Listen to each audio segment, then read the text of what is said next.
திட்டம் பல போட்டாலும் முயற்சி தளராமல் எடுத்தாலும் அப்படிப்பட்டவர்களுக்கு வழிகாட்டுதல் சரியாக இல்லை என்றால் என்னதான் பாடுபட்டாலும் மிச்சம் என்பதில்லை.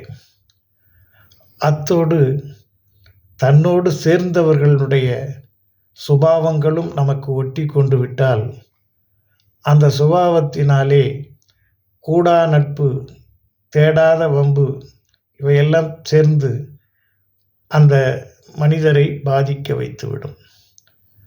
நல்ல பழக்கம் இருப்பவன் கூட தொழில் ரீதியாக கூட்டு சேர்கிறேன் என்று சேருபவன் தேடாத பழக்க வழக்கங்களுக்கு அழைத்து சென்று கூடாத விஷயங்களை கற்றுத்தந்து தன்னை ஒரு பித்து பிடித்தவனாக மாற்றி விடுவார்கள். அதுபோல எத்தனையோ பேர் நல்ல குடும்பத்திலே பிறந்து நல்ல பழக்க வழக்கத்திலே வளர்ந்தாலும் இந்த ஜீவனம் என்ற ஒரு நிலை எடுக்கின்ற பொழுது அவர்கள் சேருகின்ற கூட்டு அவர்களை திசை மாறி அழைத்து போய்விடுகிறது. அப்படி திசை மாறி போனவர்கள் பல பேர் மற்றவர்கள் வசைபாடும் அளவிற்கு மாறிவிடுகிறார்கள். நல்ல பழக்கங்கள் பேரை கெடுக்காது.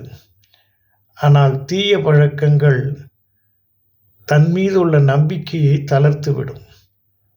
ஆனாலே தான் தொட்டில் பழக்கம் சுடுகாடு மட்டும் என்று சொன்னாலும் கூட இடையிலே வந்த கூடாத நட்பு நமக்கு தேவையில்லாத பழக்கங்களை தந்து ஆசையை தூண்டி அவஸ்தையில் போய் மாட்டிவிட்டுவிட்டு அவர்கள் ஓடிப்போய் விடுகிறார்கள்.